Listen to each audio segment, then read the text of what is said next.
கள்ளர் சீரமைப்பு பள்ளிகள் மற்றும் விடுதிகளை பள்ளிக் கல்வித்துறையோடு இணைக்க எதிர்ப்பு தெரிவித்து மதுரை செக்கானூரணி பேருந்து நிலையம் அருகே முன்னாள் அமைச்சர்கள் RB உதயகுமார், செல்லூர் ராஜு தலைமையில் அதிமுகவினர் உண்ணாவிரத போராட்டத்தில் ஈடுபட்டு வருகின்றனர். கூடுதல் விவரங்களை செய்தியாளர் ராஜ்குமார் வழங்க கேட்கலாம். ராஜ்குமார், வணக்கம். இது குறித்தான முழு விவரங்கள். வணக்கம். கள்ளர் சீரமைப்பு பள்ளிகள் மற்றும் விடுதிகளை பள்ளி கல்வித்துறையுடன் இணைப்பதை கண்டித்து திமுக அரசை கண்டித்து அதிமுக சார்பில் உண்ணாவிரத போராட்டமானது மதுரை செக்கானூரணி பஸ் நிலையம் அருகே நடைபெற்று வருகிறது. 1000க்கும் மேற்பட்ட மக்களும் கலந்து கொண்டனர். அதாவது அதிமுக தொண்டர்கள் மற்றும் தேனி, திண்டுக்கல், மதுரை உள்ளிட்ட 3 மாவட்டத்தை சேர்ந்த இந்த சமுதாய மக்களும் இந்த உண்ணாவிரத போராட்டத்தில் கலந்து கொண்டனர்.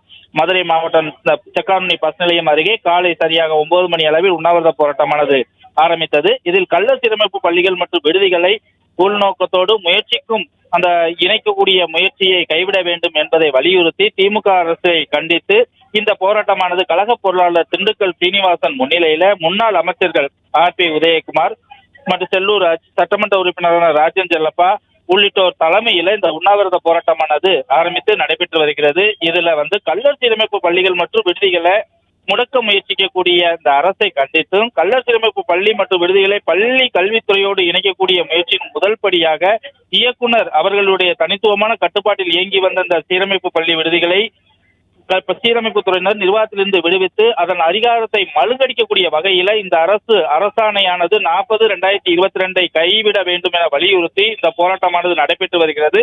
இந்த உண்ணாவிரத போராட்டத்துல அதிமுகவோடு அனைத்து சமுதாய அமைப்புகளும் தோழமை கட்சிகளும் என 1000க்கும் மேற்பட்டோர் ஒன்றிணைந்து இந்த போராட்டத்தில் கலந்திருக்கிறார்கள்.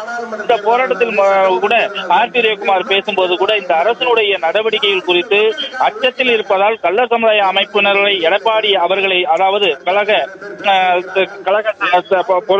கழகத்தினுடைய தலைவருமாகிய அவர் எடப்பாடியார் அவர்களை சந்தித்து முறையிட்டதின் அடிப்படையில் அவர் உத்தரவின் பேரிலேயே இந்த உண்ணாவிரத போராட்டமானது நடைபெற்று வருவதாக இந்த உண்ணாவிரத போராட்டத்தில் அவர் தெரிவித்தார். அது மட்டுமல்லாமல் கள்ளர் சீரமைப்பு இணை இயக்குனரால் மேற்கொள்ளப்பட்டு வந்த பள்ளி விடுதிகளின் நிர்வாகம், அன்றாட பணிகளை பார்வையிடுதல், ஆய்வுகள் மேற்கொள்ளுதல் போன்றவற்றை மதுரை, தேனி மற்றும் திண்டுக்கல் ஆகிய பிற்படுத்தப்பட்ட மற்றும் சிறுபான்மையினர் நல அலுவலர்களுக்கு மாற்றம் செய்து அதன் மூலம் இணை இயக்குனர் அவர்களின் கட்டுப்பாட்டில் இருந்து கள்ளர் சீரமைப்பு விடுதிகளை பறித்து கள்ளர் சீரமைப்பு துறையினர் அதிகாரத்தை மழுங்கடிப்பதன் மூலம் கள்ளர் சீரமைப்பு பணிகள் மற்றும் விடுதிகளை முடக்க முயற்சிப்பதாக இந்த